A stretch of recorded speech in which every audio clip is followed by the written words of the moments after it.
मैं कृष्ण मोहन झा, स्वागत है आप लोगों को मेरे YouTube चैनल कृष्ण मोहन झा में। आज के इस वीडियो में आप लोगों को बिल्कुल 2-3 मिनट का वीडियो होगा जिसमें आप लोगों को संज्ञा के बारे में समझाया जाएगा, जो आज और कल की एग्जाम जो इंटरमीडिएट वाले का है उसमें बेहद उपयोगी होगा। इसलिए आप लोग देखना ना भूले, पूरा वीडियो जरूर देखें। चलिए सबसे पहले हम संज्ञा का लेंगे। तो संज्ञा किसे कहते हैं? किसी व्यक्ति, वस्तु, स्थान, भाव, गुण आदि के बोध कराने वाले शब्द को जिससे बोध होता है उसे क्या कहते हैं? संज्ञा। यानी जिससे किसी नाम का बोध होता है उसे क्या कहते हैं? संज्ञा कहते हैं। अब आपसे पूछेगा संज्ञा कितने प्रकार के होते हैं? संज्ञा मुख्यतः 5 प्रकार के होते हैं: व्यक्तिवाचक, जातिवाचक, भाववाचक, द्रव्यवाचक और समूहवाचक। इसके बाद आपके एग्जाम में लगभग 4 से 5 नंबर क्वेश्चन कोई शब्द दे देगा, कहेगा यह कौन सी संज्ञा है, ये बताने के लिए।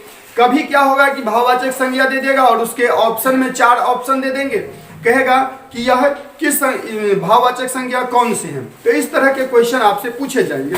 तो इसी तरह का आज इस वीडियो में दिया गया है। तो व्यक्तिवाचक संज्ञा के अंतर्गत क्या होंगे? किसी खास व्यक्ति, वस्तु, स्थान या भाव का जो नाम होगा उसे व्यक्तिवाचक संज्ञा कहेंगे। जैसे राम, महात्मा बुद्ध, पटना, हजरत मोहम्मद आदि इस तरह के कोई भी हो सकते हैं। जातिवाचक भाई, माँ, अध्यापक, मजदूर, पुस्तक, इस तरह के कोई भी शब्द यदि होंगे तो वो जातिवाचक होंगे। भाववाचक जिसे किसी भाव का बोध हो, भावनाओं का बोध हो, उसे क्या कहेंगे? भाववाचक। जैसे सुंदरता, जवानी, उन्नति, मित्रता, इस तरह के स्थिति को आप क्या कह सकते हैं? भाववाचक संज्ञा का। द्रव्यवाचक संज्ञा जिसे द्रव्य के रूप में मापा या तोला जाता है उसे, जैसे सोना, चांदी, दूध इत्यादि, इस तरह के होंगे, वो द्रव्यवाचक संज्ञा होंगे। समूहवाचक संज्ञा कक्षा, सेना, समूह, यानी कि जिससे इकट्ठा का बोध हो, मतलब एक जगह बहुत सारे का बोध हो, उसे क्या कहेंगे? जैसे कि कक्षा कहने से कक्षा में विद्यार्थियों का समूह रहता है, सेना यानी सेनाओं का समूह रहता है। इस तरह से यदि कुछ होता है तो उसे क्या कहते हैं हम? समूहवाचक संज्ञा। तो इस तरह से संज्ञा के अर्थ और परिभाषा हुए। अब देखिए इसके अंतर्गत इससे हम कुछ क्वेश्चन लिए हैं जो आपके परीक्षा की दृष्टि से बहुत ही उपयोगी होगा। 4-5 क्वेश्चन लगभग आपके एग्जाम में पूछे जाते हैं और बिल्कुल आसान सा क्वेश्चन पूछा जाता है। जो यहाँ पे हम 6 लिए हैं, आप इसे आराम से देख लीजिएगा। तो लगभग उम्मीद करते हैं कि आपका क्वेश्चन वहां पे लगभग यदि 5 पूछेगा तो 4 कम से कम सॉल्व जरूर होगा। इसलिए आप लोग बिल्कुल अंत तक देखिएगा।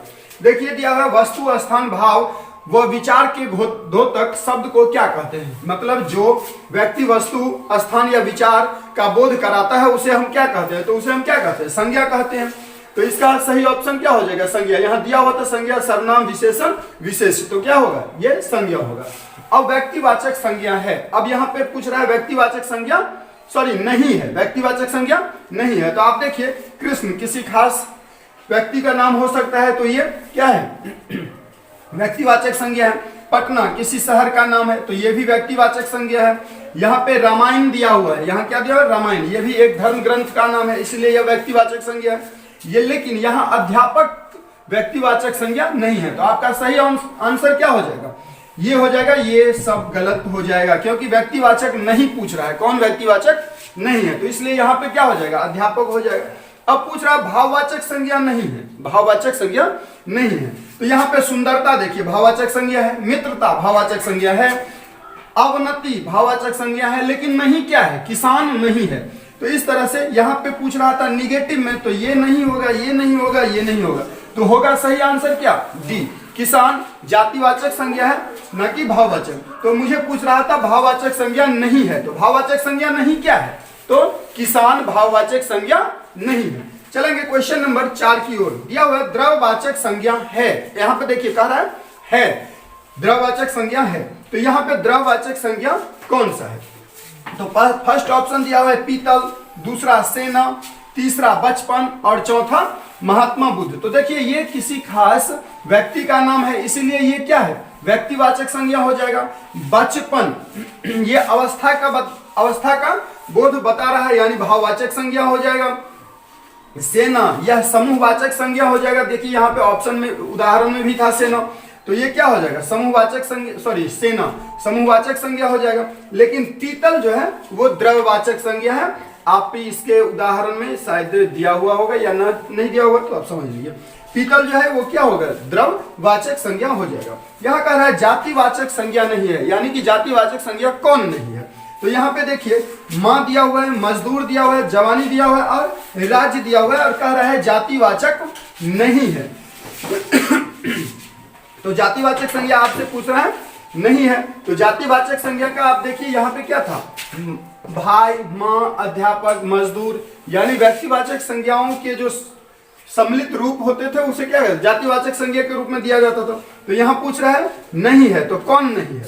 तो जातिवाचक संज्ञा के अंतर्गत राज्य जो है वो क्या है नहीं है, क्योंकि माँ कहने से माँ का बोध हो, पूरे समूह का बोध होता है। मजदूर कहने से, जवानी कहने से, ये एक मिनट, राज्य, ये जवानी जो है वो नहीं है, क्योंकि जवानी जो है वो क्या है भाववाचक संज्ञा के अंतर्गत आते हैं, तो जवानी नहीं होंगे। चलिए क्वेश्चन नंबर 6, मित्र का भाववाचक रूप क्या है? तो मित्र का भाववाचक रूप मित्रता होता है। मित्र का भाववाचक रूप मित्रता होता है। तो इस तरह से इसका छठा का आंसर जो होगा वो सी होगा। तो आप लोग ये समझ गए होंगे। आप लोग ये वीडियो देखिए, बस कुछ देर बाद जो है सो फिर प्रत्यय और उपसर्ग का जो है सो हम वीडियो देंगे। तो ये आप पूरा देख लीजिए, आपके लिए बेहद उपयोगी होगा, क्योंकि आप लोग मॉडल पेपर या क्वेश्चन बैंक जब बनाए होंगे ऑब्जेक्टिव, तो इस तरह के आपको बहुत सारे क्वेश्चन मिले होंगे, इसीलिए हम आज यह बना रहे हैं। आज भी एग्जाम है सेकेंड सिटिंग में और कल भी हिंदी है। आज आर्ट्स और कल कॉमर्स और साइंस वालों के लिए, तो वो बेहद उपयोगी होगा। वैसे हिंदी व्याकरण पढ़ने वाले सभी बच्चों के लिए यह वीडियो अच्छा है। चलिए धन्यवाद आज के लिए।